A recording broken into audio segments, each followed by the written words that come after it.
Bulldozer ने जो कार्रवाई की है उससे जुड़ी हर खबर आपको बताते रहेंगे। कोर्ट के आदेश पर भी बात करेंगे। इस दौरान एक बड़ी खबर आ रही है, जहांगीरपुरी हिंसा से जुड़ी बहुत बड़ी खबर आपको बता रहे हैं। हिंसा में हार्डकोर गैंगस्टर और नामी बदमाश शामिल थे। तमाम बदमाशों और गैंगस्टर पर कई आपराधिक मामले दर्ज हैं। इनमें से कई तिहाड़ जेल में पहले सजा काट चुके हैं। हिंसा के वक्त इन नामी बदमाशों और गैंगस्टर्स ने उपद्रवियों का साथ दिया। हिंसा के बाद से ये अपना ठिकाना छोड़कर फरार है। इनकी तलाश की जा रही है और ऐसे में करीब 20 चिन्हित गैंगस्टर बदमाशों की धरपकड़ में दिल्ली पुलिस की दर्जनों टीमों को लगाया गया है। पुलिस अंसार से भी इन तमाम बदमाशों गैंगस्टर के बारे में पूछताछ करने में जुटी है कि अंसार के कहने पर ही इलाके के इन बदमाशों ने उपद्रवियों का साथ दिया था, हिंसा भड़काने में मदद की, फायरिंग आगजनी की। इसके अलावा दिल्ली पुलिस घटना के ठीक कुछ दिन पहले ही तिहाड़ जेल से जमानत या पैरोल पर बाहर आए गैंगस्टर बदमाशों से भी पूछताछ में जुटी है। मोहित हमारे साथ जुड़े हुए हैं। मोहित, यह बड़ा खुलासा, बड़ी खबर इस वक्त की आ रही है।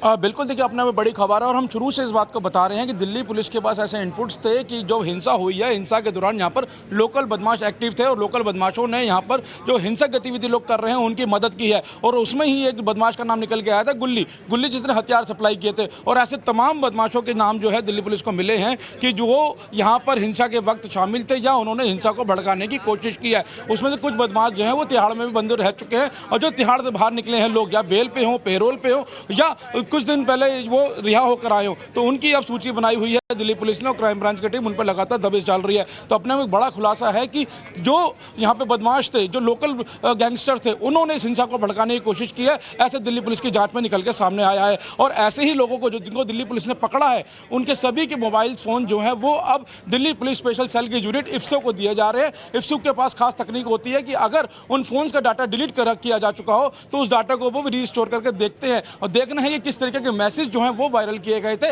और कौन कौन लोग एक दूसरे के संपर्क में थे। खासकर अंसार जो मुख्य आरोपी बताया जा रहा है, उससे रिलेटेड कितने लोग थे, वो कितने लोगों के संपर्क में था, कितने गैंगस्टर से बात कर रहा था, कितने लोकल बदमाशों से वो बात कर रहा था, इसकी जानकारी अब जो है दिल्ली पुलिस जुटाने की कोशिश कर रही है। और साथ ही एक सॉफ्टवेयर के जरिए पता लगाने की दिल्ली पुलिस कोशिश कर रही है कि उस दौरान यहाँ पे कोई ड्रोन भी एक्टिव थे या नहीं थे। उस सॉफ्टवेयर को भी यहाँ पे लगाया गया है और देखना है क्या जो शोभा यात्रा निकल रही थी उस पर क्या ड्रोन से भी निगरानी रखी जा रही थी। उस सॉफ्टवेयर की मदद से भी अब ये पूरी जांच दिल्ली पुलिस कर रही है। तो दिल्ली पुलिस की जांच जो है वो तकनीकी अगर उससे कहें तो बहुत आगे तेजी से दौड़ रही है और लगातार दिल्ली पुलिस कुछ ना कुछ खुलासे कर रही है। और सबसे बड़ा खुलासा ये है कि जेल से बाहर आए गैंगस्टर और लोकल बदमाश वो यहाँ पर हिंसा के टाइम शामिल थे और हिंसा की गतिविधि में जो लोग शामिल थे उनको उकसाया था उन्होंने। मोहित, ये बात कुछ लोगों को हजम नहीं आ रही। कुछ लोग कह रहे हैं कि टारगेट यहां पर किया जा रहा है, बेगुनाहों को यहां पर घसीटा जा रहा है, लेकिन यह खुलासा अपने आप में बहुत अहम है, बहुत बड़ा है।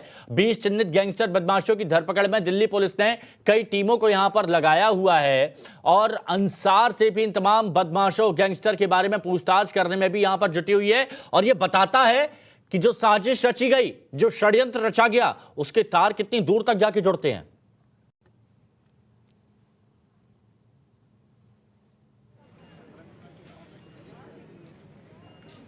बिल्कुल, देखिए लगातार ये बात सामने आ रही थी कि लोकल गैंगस्टर या लोकल बदमाश जो हैं वो इस हिंसा के पीछे शामिल हैं। और जब गुल्ली के नाम का खुलासा हुआ तो उससे साफ हो गया कि गुल्ली जो जहांगीरपुरी का रहने वाला एक आम सप्लायर है, उसी ने ही सोनू शेख और असलम को पिस्टल दी थी और उन्होंने और ये भी कहा था कि अगर हिंसा हो तो गोली चला देना, और ऐसा हुआ भी, दोनों ने गोली चलाई। तो ये इनपुट जो दिल्ली पुलिस के पास आया है कि जो 20 गैंगस्टर हैं वो इस तरीके के उस हिंसा में शामिल थे। अब उनकी धरपकड़ के लिए क्राइम ब्रांच की टीम काम कर रही है और लगातार दिल्ली पुलिस का जो इनपुट था, अब इस इनपुट पर जब काम किया गया और जब बात आई